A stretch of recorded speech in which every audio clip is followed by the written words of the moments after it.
అందరికి వందనాలు. దేవుని వాక్యాన్ని చూద్దాం. న్యాయాధిపతులు, పరిశుద్ధ గ్రంథం నుంచి న్యాయాధిపతులు 11వ అధ్యాయము 36వ వాక్యం. న్యాయాధిపతులు 11:36. ఆమె, నా తండ్రి, యెహోవాకు మాట ఇచ్చుంటివా? నీ నోట నుండి బయలుదేరిన మాట చొప్పున నాకు చేయుము. చాలు.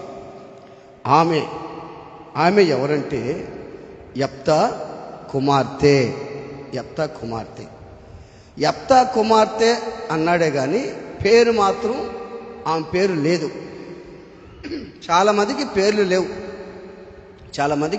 లేవు. కొంతమందికి పేర్లు ఉన్నాయి. ఈయనకి మాత్రం, ఈ అమ్మాయికి యెఫ్తా కుమార్తె అని అంటారు. ఆ యెఫ్తా కుమార్తె అంటున్న మంచి మాట ఏంటంటే, ఆమె, నా తండ్రి, యెహోవాకు మాట ఇచ్చుంటివా? యెహోవాకు మాట ఇచ్చుంటివా అని అన్నది.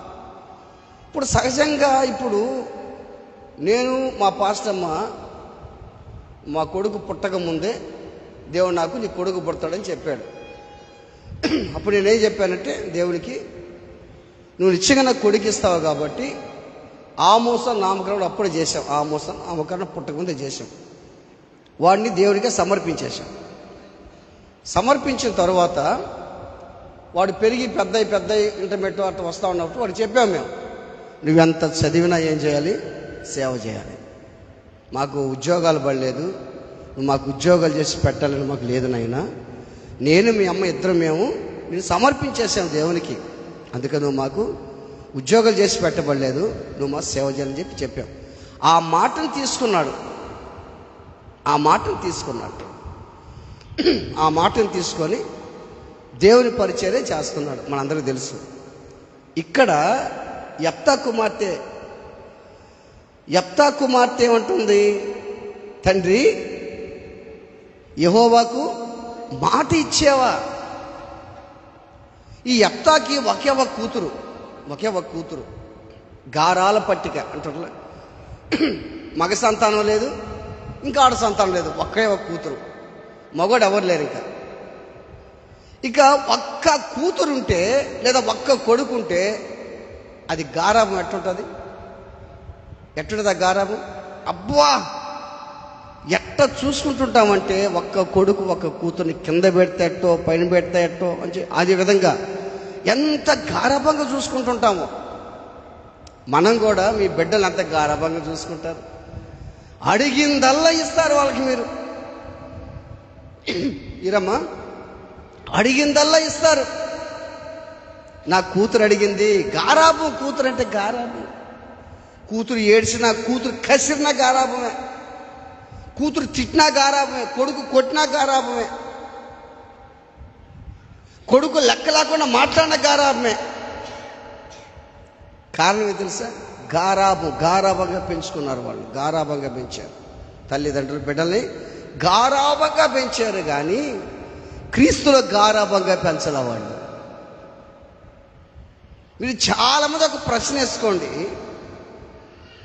యేసయ్యని నమ్మక ముందు ఆ తీరు వేరు. నమ్మిన తరువాత, నమ్మక ముందు నీ బిడ్డలు గారాబంగా పెంచుకున్నావు, వేరే విషయం. నమ్మిన తరువాత కూడా గారాబంగా పెంచుకుంటున్నావు, మంచిదే. గారాబంగా పెంచుకోవాలి. నీ కూతురు కొడుకులు గారాబంగా పెంచుకోవాలి. కానీ నువ్వు ఎంత గారాబంగా పెంచుతున్నావో, ఏమి కావాలంటే తీస్తున్నావు, వాడి కోసం ఏదైనా చేస్తున్నావు, ఆమె కోసం ఏదైనా చేస్తున్నావు, క్రీస్తులో పెంచే గారాబం లేకుండా పోయింది నీకు. కారణం ఏం తెలుసా? అసలు నువ్వు క్రీస్తులో లేవు అని అర్థమవుతుంది. ఒక ప్రశ్న వేసుకోండి. యేసు ప్రభుని నమ్మిన తరువాత నువ్వు, నీ భార్య లేదా నువ్వే యేసుని నమ్ముకొని మందిరికి రావటం సరిపోయింది, కానీ నీ బిడ్డలు మాత్రం క్రీస్తులో పెంచే యోగ్యత లేకుండా పోయింది నీకు. ఇప్పుడు వాళ్ళని నువ్వు దండిస్తున్నావు. ఇప్పుడు మారుతావా మారవనని. ఎట్ట మారుతాడు? ఎట్ట మారుతుంది అనుకుంటున్నావు? ఆమె మొదటి నుంచి లేదు నీకు. అది మొదటి నుంచి లేదు. నువ్వు నమ్మినప్పటి నుంచి, నువ్వు యేసుని నమ్మినప్పటి నుంచి నువ్వు ఏ విధంగా యేసులో ఉన్నావో నీ బిడ్డలు కూడా, నా బిడ్డలు కూడా ఆ విధంగా ఉండాలి అని నువ్వు అనుకోలేదు. నువ్వు ఒకవేళ అనుకున్నా కానీ పెంచలే వాళ్ళకి ఫ్రీ స్వతంత్రం వదిలేసావు, ఫ్రీగా వదిలేసావు. ఎందుకు తెలుసా? వాడు ఎత్తును చూసి, వాడు అందాన్ని చూసి, వాడు సౌందర్యాన్ని చూసి, వాడు ప్యాంట్ వేసుకుని సొక్కేసుకుంటే అబ్బా వాడు చూసి, వాడు చీర కట్టుకుంటే కూతురు చూసి మురిసిపోయినావు. కానీ అదే ఇప్పుడు అడిగామనుకో, సార్ ఇప్పుడు అడిగితే ఏమైనా వాడు చేసుకుంటాడు భయంగా ఉంది సార్, అవి చేసుకుని భయం అంతే. మొదటి నుంచి లేదు కదా, ఖచ్చితంగా చేసుకుంటారు వాళ్ళు. ఇప్పుడు నిలదీసి అడిగామనుకో, దండిచ్చామనుకో, వాడికి మాట్లాడు. ఇప్పుడు వాడు మాట్లాడు. అది మొదట్లోనే పోయింది, నీకు మొదట్లోనే పోయింది. ఇప్పటికైనా గుర్తుపెట్టుకో, నీ బిడ్డలు ఉన్నారు, నువ్వు క్రీస్తులో ఆనందిస్తున్నావు, నువ్వు దేవునికి స్తోత్రం చెప్తున్నావు, నువ్వు పరిశుద్ధాత్మ నింపబడుతున్నావు. మరి నీ బిడ్డలు లేరే, నీ బిడ్డలు దేవుని ఆత్మ లేదే. నువ్వు ఒక మాట చెప్తే బిడ్డలు వింటున్నారా? ఒక ప్రశ్న చేసుకుని ఏమంటుంది? తండ్రి యెహోవాకు నువ్వు మాట ఇచ్చేవా? ఈ రోజున తల్లి ఒక మాట చెప్తే, తల్లి మాట పక్కన కరేపాకులాగా పక్కన పెడుతున్నారు. తండ్రి ఒక మాట చెప్తే కరేపాకులాగా పక్కన పెడుతున్నారు. నా వద్దురా, నా మాటని రాదు, వద్దురా, అమ్మ వద్దంటే అబ్బా కుదరదు, నాకు కావాలంతే, నాకు కావాల్సిందే. అరే ఈ నెల నేను సెల తీసేయాలనరా, రేపు నెల తీస్తానంటే ఆ నెల రాక ముందే ఈ నెలలోనే తగాద వేసుకొని తిట్టి కొట్టి జగడాలు వేసే రోజులు ఇవన్నీ. ఏం మాట ఇచ్చాడు ఈయన? ఏం మాట ఇచ్చాడు అత్త? అమ్మోనియలతో యుద్ధం చేస్తున్నాడు. అమ్మోనియలతోటి ఈయన ఒక శపథం అంటే ఒక మొక్కుబడి చేసుకున్నాడు దేవునితో. ఏమని? నేను క్షేమంగా అమ్మోనియలతో యుద్ధం చేసి వాళ్ళని జయించి క్షేమంగా ఇంటికి వస్తే, నా ఇంటికి ఎదురుగా ఏదైతే నేను ఎదుర్కోదానికి వస్తుందో దాన్ని ఏం చేస్తాను? నీకు దహన బలిగా ఇస్తానన్నాడు. అంటే చంపాడు, దహన బలి. ఒకవేళ ఈయన మొక్కుకోకపోయినా దేవుడు విజయాన్ని ఇస్తాడు ఆయనకి. మొక్కుబడి చేసుకోమని దేవుడు చెప్పలా. బుద్ధిహీనత, బుద్ధి తక్కువతనం. ఒక్కసారి ఆలోచన చేస్తే బుద్ధి తక్కువది. మన దేవుడు సమర్థుడు. నువ్వు నాకు ఇది ఇస్తే నేను ఇస్తానని చెప్పలే దేవుడు. ఆయన దగ్గర సర్వసంపదలు ఆయనకి ఎందుకు? ఆయనకి కావాల్సిన హృదయమే కావాలి ఆయనకి. ఈయన మొక్కున్నది ఏం తెలుసా? నేను క్షేమంగా ఇల్లు జయించేసి నా ఇంటికి వెళ్తానయ్యా, నన్ను ఎదుర్కొనేదానికి ఏదైతే వస్తాదో ఎదురుగా దానికి ఏం చేస్తాను? దహన బలిస్తాను అనుకున్నాడు. ఇంకా ఇంట్లో ఎవరున్నారు? ఆయన భార్య ఉందేమో, కుమార్తె ఉంది, ఇంకెవరున్నారు చెప్పు? ఇక్కడ ఎద్దులు వస్తాయి ఎదుర్కొనే దానికి, పశువులు వస్తాయా, కుక్కలు వస్తాయా, కోళ్ళు వస్తాయి ఎదుర్కొనే దానికి? ఒకవేళ ఎద్దులు వస్తాయని అనుకున్నాడా? పశువులు వస్తాయని అనుకున్నాడా? ఇంకేదో సైనికుడు వస్తుంది అనుకున్నాడా? ఒకే ఒక కూతురు. ఆ రోజుల్లో ఆనవాయితీ, మొక్కుకోడు కూడా ఆనవాయితీ వాళ్ళకి. యాకోబు మన పెద్ద చాలా మంది మొక్కో ఉండరు, వాళ్ళకి ఆనవాయితీ అదంతా. ఆయన మొక్కొని వస్తా ఉంటే సంతోషంగా వస్తే జయించేశాడు కదా, అమ్మోనియల్ని జయించేశాడు. ఒకే ఒక కూతురు, యెఫ్తా కూతురు తంబూరాలతో చేత పట్టుకొని దేవుని స్తుతిస్తూ మా నాన్న జయించాడు, మా నాన్నకి దేవుడు విజయం ఇచ్చాడని చెప్పి సంతోషంతో దేవుని వాయిద్యాలు వాయిస్తూ వస్తుంది. ఏం జరిగింది అప్పుడు? వెంటనే కూతురుని చూశాడు. కూతురుని చూసి తన బట్టలు అది ఆనవాయితీ, వాళ్ళు కూడా ఆ రోజు బట్టలు చింపుకుంటుంటారు వాళ్ళు కూడా. అప్పట్లో బట్టలు చింపుకొని తల్లి తల్లి తల్లి నన్ను తలడింపు చేసావు నాయన అని చెప్పి పెద్దగా ఏడ్చాడు. ఎవరి కోసం ఏడ్చాడు? చెప్పండి, ఎవరి కోసం ఏడ్చాడు? బాగా చెప్పాలి మీరు. ఎవరి కోసం ఏడ్చాడు? కుమార్తె కోసం ఏడవలైనా అతని కోసం ఏడ్చాడు. నా బుద్ధిహీనత వల్ల కదా జరిగిందని ఏడ్చాడు. అది కూతురు కోసం కదా ఏడ్చింది. నేను మొక్కుకున్న దాన్ని బట్టి కదా నా కూతురికి పరిస్థితి వచ్చింది. ఇప్పుడు గుర్తుపెట్టుకో. ఇప్పుడు ఏమంటారు తెలుసా? ఎందుకురా మమ్మల్ని ఇట్లా చేస్తామంటల్లా, నువ్వు ఏడవాలా, వాడి కోసంగా తెడిచేది. ఇది నేను చేసింది, నా వల్ల నా కూతురు ఇట్ట అయిపోయింది, నా వల్ల నా కొడుకు ఇట్ట అయిపోయాడు. నేను ఆ రోజున నేను మందలిచ్చి ఉంటే ఎంత బాగున్నావు. నేను యేసుని నమ్ముకున్నప్పటి నుంచి నా బిడ్డలు పట్టించుకోలేకపోయినానే వదిలేసానే, అదే గారాబం, అదే పెంపకం చేశానే. బైబిల్ చదవరా, వాక్యం చెప్పలేకపోతున్నానే. చాలా మంది చెప్పటంలా, ఇది ప్రార్థన చేయమని చెప్పటంలో తల్లిదండ్రులు కూడా పిల్లల్ని. ఏమి లేదు, అదంతా లేదు. ఎంత గారాభంగా చూసుకుంటున్నావు. గారాభంగా చూసుకున్నాడు యెఫ్తా. ఒకే ఒక కూతురు తన బట్టలు చింపుకొని ఏడవటం ప్రారంభం చేశాడు. తల్లి తల్లి తల్లి, అమ్మా అమ్మా అని ఏడుస్తుంటే, ఈ డాడీ ఏమైందా, చెప్పు డాడీ ఏమైంది డాడీ, అమ్మా అమ్మా అమ్మా. నేను అమ్మోనిలు కానీ గెలిస్తే జయిస్తే నా ఇంటి ముందు ఏదైతే వస్తుందో నేను దానికి దహన బలిస్తానని చెప్పాను తల్లిని అడిగాడు. చెప్తే ఆ మాటకి ఏమన్నది? తండ్రి, యెహోవాకు నువ్వు మాట ఇచ్చేవా? యెఫ్తా ఒక విధంగా భక్తిపరుడైతే 500 భక్తిపరురాలు కూతురు. మనమైతే ఏమంటాం? ఇప్పుడు కొడుకులు ఉన్నారు, కూతుర్లు ఉన్నారు. వాడికి ఇంజనీర్ చేయాలని ఆశ ఉంది, నువ్వు డాక్టర్ చేయాలని నీకు ఆశ ఉంది. నువ్వు వాడికి తెలియకుండా డాక్టర్ అప్లికేషన్ అని చేస్తుంటే వాడు ఏమంటాడు? ఏందమ్మా నువ్వు చేసేది నాయనా, నువ్వు చేస్తే నాకు డాక్టర్ ఇష్టం, నాకేది ఇష్టం, ఇంజనీర్ ఇష్టం నాకు. ఒరే నా మాట లేదు చదివేది నేను అని అంటాడు వాడు.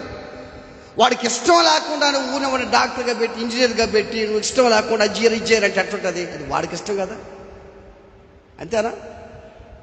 నిష్ట ప్రకారం చేస్తాడా? చదువులో చాలా సందర్భాల్లో నిష్ట ప్రకారం చేశాడనుకో, వాళ్ళకి ఇష్టం లేదనుకో, అది అట్టే ఉంటుంది. ఆ చదువు కూడా మనం ప్రశ్నిస్తున్నాం, చదువు చేయని చదువు ప్రశ్నిస్తున్నాం మనం.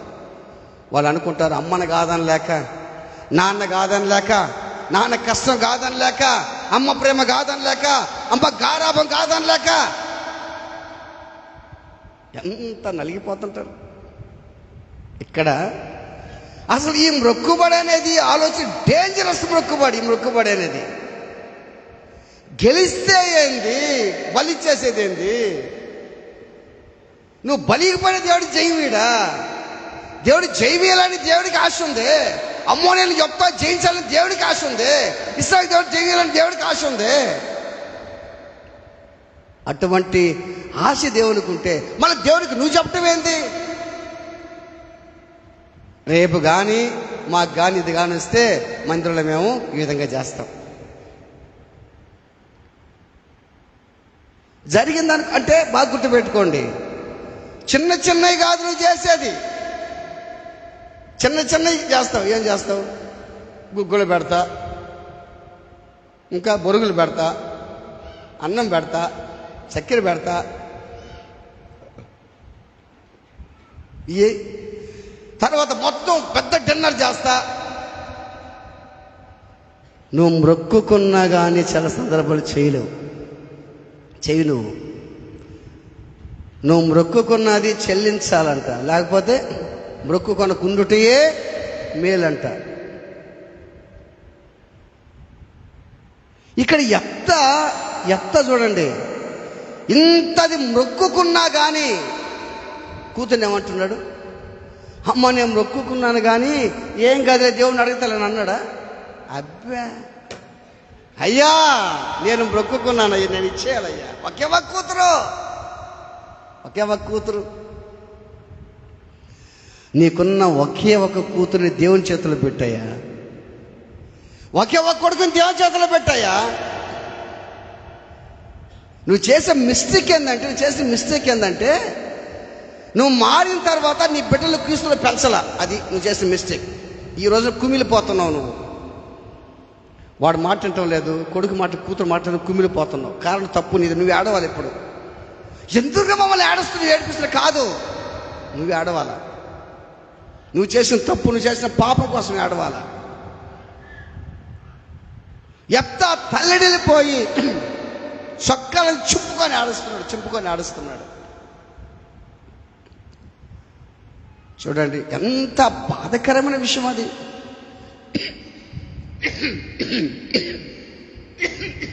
బైబిల్ చెప్తుంది కదా, బాలుడు నడవలసిన త్రోవ వాడు పెద్దవాడు దాని నుంచి తొలగిపోడు.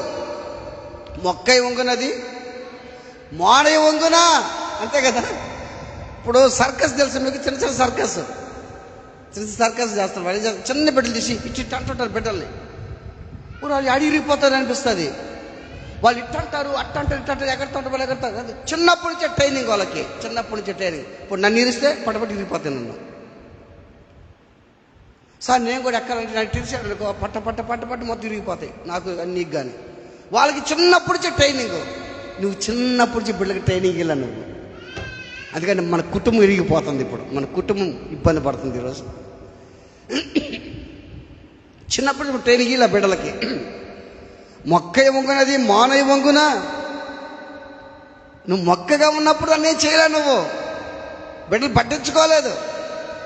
కాకపోతే క్రైస్తవులవి గెచ్చికెళ్ళాలి అట్ట బుక్ అయిపోయినావు. కానీ నువ్వేమో పాట పాడతావు, నువ్వేమో ప్రార్థన చేస్తావు, నువ్వేమో ఆరాధన చేస్తావు, నువ్వేమో స్తుతిస్తావు, నువ్వు మహింపరుస్తావు, నువ్వు వాక్యం చదువుతావు. బిడ్డలు వాక్యం చదవరు,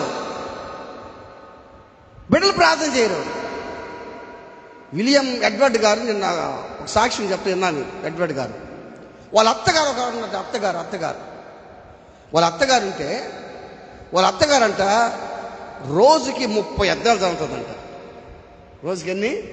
30 అధ్యాయాలు చదువుతుందంట.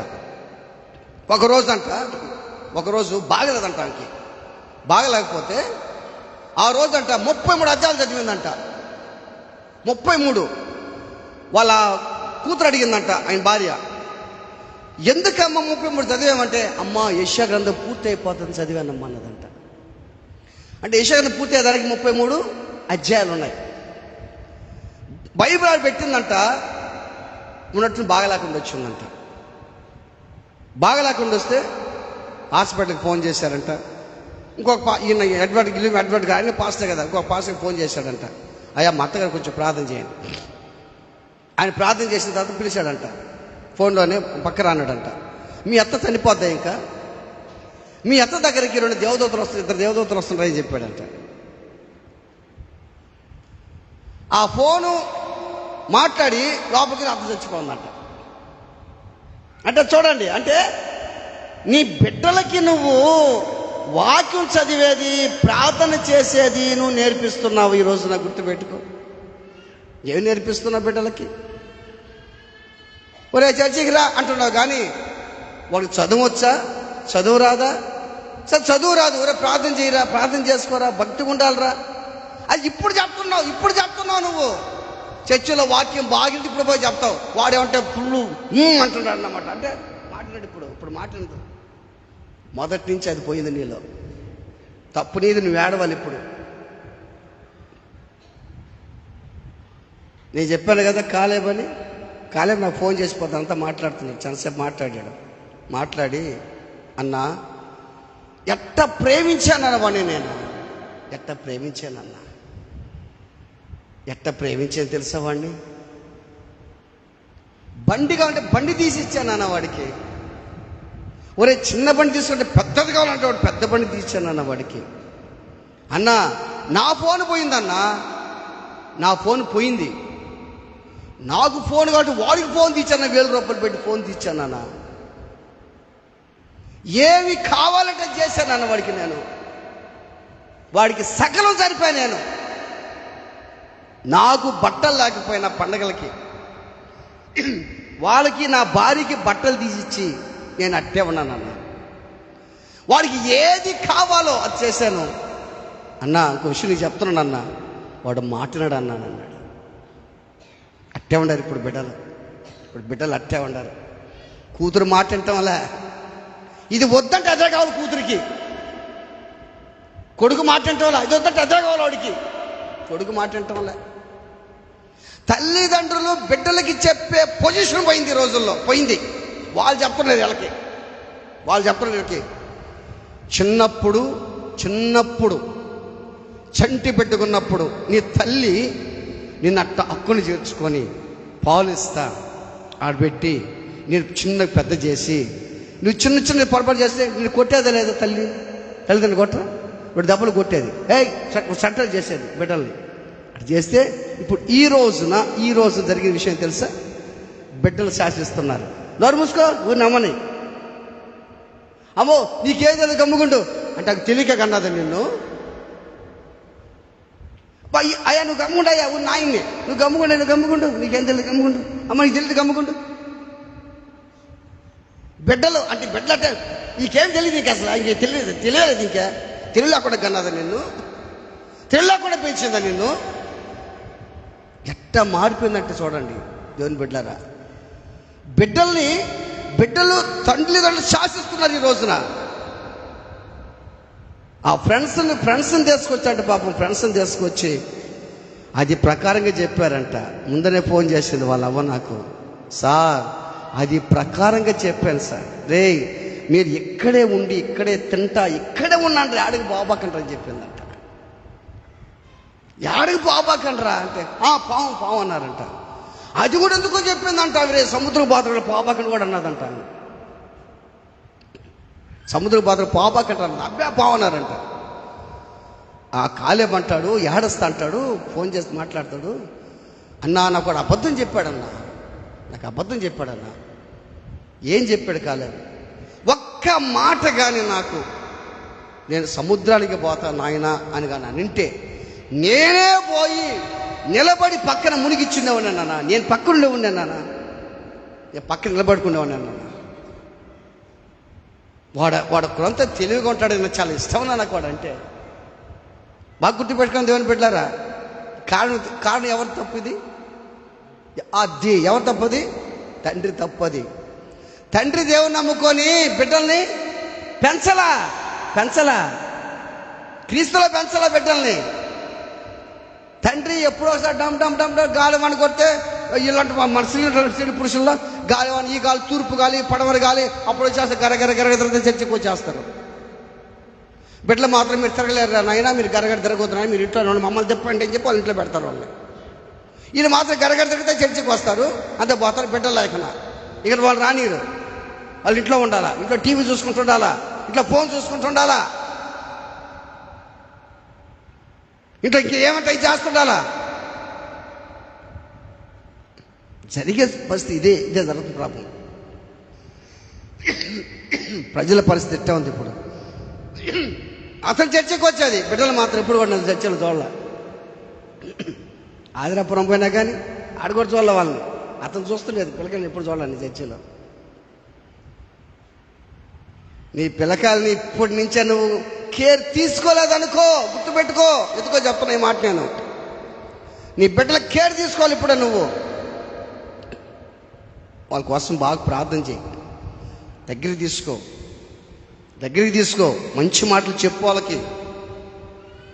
ఎందుకంటే నీకు తెలియకుండా వెళ్ళిపోతున్నాడు వాడు, ఎడకంటే వెళ్ళిపోతున్నాడు, గుర్తుపెట్టుకుని. నీకు చెప్పడే కదా, ఆ స్టేజ్ దాటిపోయింది.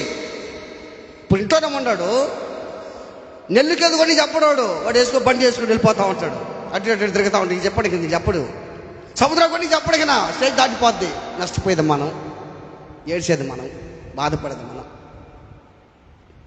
దేవుని బిడ్డలారా, ఈ మాట ఎందుకు చెప్తాను అర్థం చేసుకోండి. బిడ్డలు ఈ విధంగా అయిపోవటం కారణం తల్లిదండ్రులే. నువ్వు మారినప్పటి నుంచి నువ్వు మారే బాగానే ఉండవు. చర్చకు వచ్చిన బిడ్డలు రావట్లే. నువ్వు బాగానే ఉండవు ఆత్మీయంగా, బిడ్డలు ఆత్మీయంగా లేరు. ఒక్కసారి ఆలోచన చేయాలి మనం. నిజమే కదా. నేను అప్పటి నుంచే వాళ్ళని సరిగా చూడలేకపోయినానే. నీకు మళ్ళీ ఏ గడ్డది ఇచ్చే వాళ్ళకి నువ్వు, ఏమి కావాలంటే తీసి ఇచ్చే వాళ్ళకి నువ్వు. చీరలు, డ్రెస్సులు, ప్యాంట్లు, షర్టులు, అబ్బో ఏం గడ్డది తీసి ఇచ్చావు నువ్వు వాళ్ళకి. ఇది మాత్రమే లేకపోయినావు, ఆత్మీయ జీవితాన్ని పంచిపెట్టలేకపోయినావు నువ్వు. ఆత్మీయతను వాళ్ళకి ఇలాగపోయినా. ఈ రోజున నువ్వు చెప్పింది వాళ్ళు నిన్ను శాసిస్తున్నారంటే, నిన్ను లెక్క లేకుండా మాట్లాడుతున్నారంటే, అర్థం చేసుకో. ఎంత అయిపోయింది. నువ్వు ఎంత ప్రయాసపడ్డావు బిడ్డ కోసం, ఎంత కష్టపడ్డావు బిడ్డ కోసం. నువ్వు నీ కొడుకు, నీ కూతురు, నీ కోడల్ని లెక్క లేకుండా మాట్లాడుతున్నట్టు ఆలోచించి, ఎంత భయంకరంగా ఆలోచించే దేవుని బిడ్డలారా. అందుకే యెఫ్తా అంటాడు, తల్లి, అమ్మా తల్లి, బాధ పెట్టావు తల్లి. ఆ మాటకి ఏమంటుంది? తండ్రి, నువ్వు దేవునికి మాట ఇచ్చావా?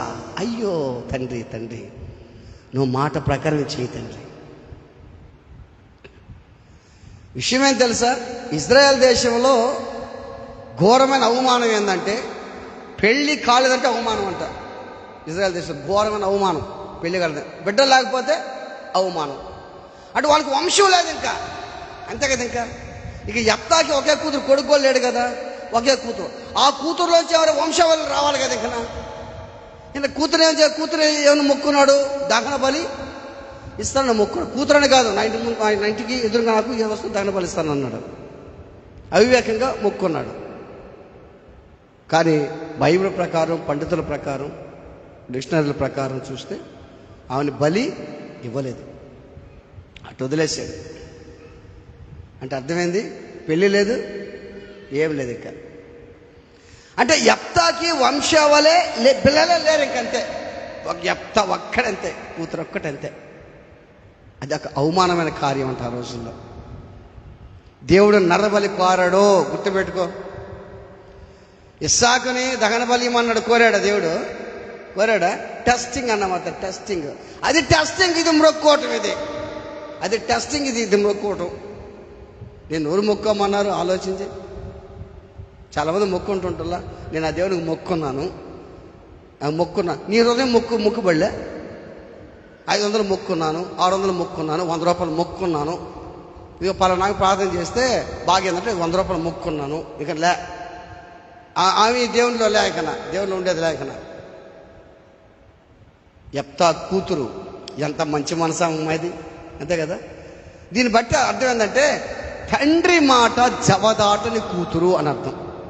తండ్రి మాట జవదాటని కూతురు, తండ్రి మాట జవదాటని కుమారుడు ఎవరైనా చెప్పండి. ఇస్సాక్ చితి మీద బేర్ చేస్తుంటే, డాడీ ఏంది, నేను దేవునికి బలి ఇవ్వాలి నాయనా, కాలు చేతులు కట్టేసి కట్లు బేర్ చేసి గమ్ముకుంటాడు. ఎవరు? అబ్బా, అటువంటి కొడుకులు కూతుర్లుంటే ఏంది, పండక్కి క్రిస్మస్కి పక్కన వాళ్ళందరూ మంచి మంచి గుడ్డలు తీసుకున్నారు, అమ్మా మనకు వద్దు నాయనా అజ్జాలంటే సరే నీ ఇష్టం అనే కూతుర్లు ఉండారా, అనే కొడుకులు ఉండారా? వాడు ఫలాన్ని తీసుకున్నాడు, మనకు వద్దురా, మనకు అది వద్దు నాయనా, మన శక్తి కొంచెం నాయన అజ్జాలు మనకు అనే బిడ్డలు ఉన్నారు ఈ రోజుల్లో, లేరే. అంటే నువ్వు లగ్జరీ లైఫ్కి అలవాటు పడ్డావు నువ్వు. అందుకే నీ బిడ్డలు కూడా లగ్జరీ లైఫ్కి అలవాటు పడ్డాం మనం. అంటే ఉన్నా లేకపోయినా సరే, ఏదో తెచ్చైనా సరే, పక్కన చూసైనా సరే, ఏదో ఒకటి చేసుకోవాల్సిందే మనం, అంతే. ఏదో ఒకటి చేసుకోవాలి పక్కన చూసి మనం. అది తెచ్చుకుంటే మనకి తీరేదట్ట అని అర్థం కావట్లే. మన స్థితి అంతా, మనం ఎంత, మన జీవితంలో మన బతికంతా ఆలోచించి, దేవుని విషయంలో నువ్వు ఏ విధంగా చేస్తున్నావు ఆలోచించాయి. దేవుని విషయంలో పోటీ పడాయా, ఆత్మీయ జీవితంలో పోటీ పడాయా, ఆత్మీయ జీవితంలో పరిశుద్ధతలో వాక్యం చదివే విషయంలో పోటీ పడాయా. నేను రోజుకి 20 అధ్యాయాలు చదివేది. నేను 10కి వచ్చిన, 5కి వచ్చిన అంటే చూడండి, రోజుకి 20 అధ్యాయాలు చదివేది. ఖచ్చితంగా 20 అధ్యాయాలు చదివేసేది బైబిల్. మళ్ళీ 10, మళ్ళీ 5, ఇప్పుడు మళ్ళీ పెంచుతుండ.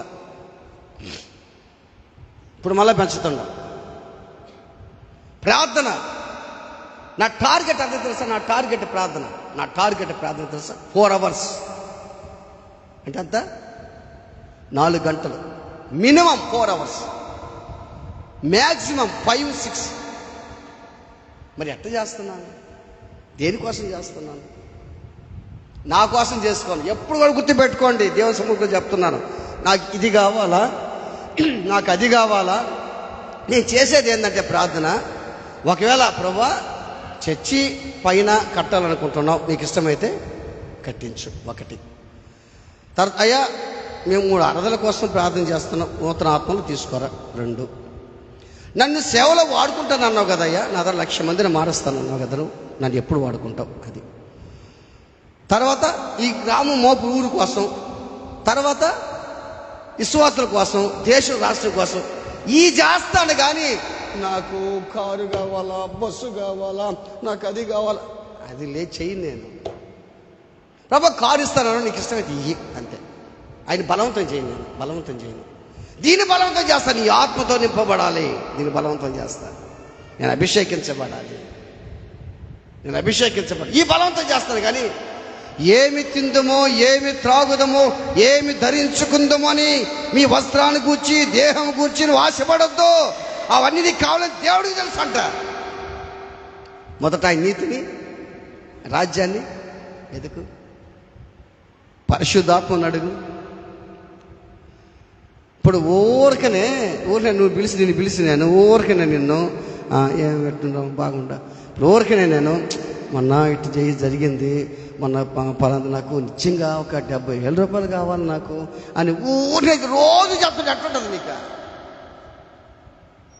ఇప్పుడు నువ్వు నా దగ్గరకు వచ్చి కూర్చుంటుండవు, నా దగ్గర వచ్చి కూర్చుని నేను వచ్చి నీకు బాగుండా రోజు నాకు 70,000 కావాలా, 50,000 కావాలా, ఒక 20,000 అయితే చాలు రోజు అడుగుతున్నాను అనుకో, నీకు చెప్తుంటే నీకు ఎట్లుంటుంది? ఇసుకు పుట్టదా? ఏంది ఆయన కాడ కూర్చుంటే ఒకటేదే చెప్తాడు, సోదా అని అనుకుంటావు నువ్వు. అంతే దేవుడు కూడా. ఊరికనే డబ్బులు కావాలా, డబ్బులు కావాలా, డబ్బులు డబ్బులు డబ్బులు డబ్బులు. నా డబ్బులు ఖాళీ అయిపోయినాయి, నాకు డబ్బులు కావాలి. ఉన్న డబ్బులా? అరే డబ్బులు నీకు దేవుడు కావాలి, నీకు ఇస్తాడయ్యా. దేవుడు కావాల్సి వచ్చాను, నీకు ఇస్తాడు దేవుడా, నీకు ఇస్తాడు దేవుడు, నీకు గుర్తుపెట్టుకో. కనుక ప్రియమైన దేవుని బిడ్డలారా, యెఫ్తా ఎంత మంచిది. తండ్రి మాట జవదాటని కూతురు, ఇస్సాకు తండ్రి మాట జవదాటని కొడుకు. మన యేసయ్య తండ్రి మాట జవదాటని కుమారుడు. ఈ లోకానికి వచ్చాడు. తండ్రి నీకు ఇష్టమైతే గిన్నె నా ఎద్దు నుంచి, నాకు ఇష్టమే, అట్టేది నీ ఇష్టమే నాయన, చూసావు, నీ ఇష్టమే. ఆయన ఇష్ట ప్రకారమే శిలువ మానెక్కాడు. ఈ రోజున నీ తండ్రి ఇష్ట ప్రకారమే చెయ్యయ్యా ఇంట్లోనా. నీ తల్లి చెప్పింది నాయ్యా, వినమ్మా. నీ మంచి కోసం చెప్తాదమ్మా నీ తల్లిదండ్రులు, విను. సేవకుడు చెప్పింది విను, దేవుడు చెప్పింది విను. ఆడకు పోతుంటే ఆడికే పోతుంటివి, ఆడకు బాబాకయ్యా అంటే నువ్వు ఆడికే పోతుంటివి, నీకు ఆడ బాట ఇష్టమైపోయినా. ఈడకు బావద్దామంటే నువ్వు ఆడికే పోతుంటివి, పలా దగ్గర రామంటే ఆడికి రాకపోతుంటివి, ప్రార్థన చేయమంటే ప్రార్థన చేయకపోతుంటివి, చర్చలో ప్రార్థన చేయమంటే ప్రార్థన చేయకపోతుంటివి. చర్చలో ప్రార్థన చేయడం చేయవు. కానీ పలాని నెల్లూరులో సువార్త కూట ఉందమ్మా, ప్రార్థన ఉంది, వ్యాన్ వస్తుంది, వ్యాన్ ఎక్కవా? వ్యాన్ ఆడికి ఎక్కుతున్నా కానీ చర్చలో ప్రార్థన చేస్తావా? లేదా ఇంట్లో ప్రార్థన చేయబడి చేస్తావా? చేయవే. దేవుడు చెప్పింది నువ్వు చేయటం లేదు, నీ తండ్రి నీ తల్లి చెప్పి నువ్వు చేయటం లేదు. కనుక ఈ రోజున గుర్తుపెట్టుకో, యెఫ్తా కుమార్తె, తండ్రి యెహోవాకు నువ్వు మాటిచ్చావా? యెహోవాకు నువ్వు మాటిచ్చావా? నీ నోట నుండి బయలుదేరిన మాట చొప్పున నాకు చెయ్యి. బా, ఎటువంటి కూతురయ్యా, ఎటువంటి కూతురయ్యా. నాకు వాడే కావాలా పెళ్ళి? అమ్మ నేను చెప్పేది అంటావా? పలానోడు చాలా మంచోడమ్మా, వాడు ఉద్యోగస్తుడు అంటమ్మా, మంచోడమ్మా. లేదు నాకు అక్కర్లేదు, నాకు వాడే కావాలంటే ఎట్లుంటుంది? తల్లి ఎందుకు చెప్తుంది ఆలోచన చెయ్యి. ఒరే నా మాట వాళ్ళు చేసుకుని అబ్బాయి నాకు పలానా అమ్మాయి కావాలంటే ఎట్లుంటుంది? మనం చూస్తుంటల్లా, యూట్యూబ్లో దీంట్లో చూస్తుంటల్లా, ప్రేమించి చేసుకుని వెళ్ళిపోతూ ఉంటుంది. చూసా చూస్తుంటల్లా మనం చూస్తూ ఉంటాం. తండ్రి మాట తల్లి మాట వినండి, దేవుని మాట వినండి, కాపరి మాట వినండి. ప్రార్థన చేసుకుందాం. తల్ల ఉంచి కళ్ళు మూసుకుందాం.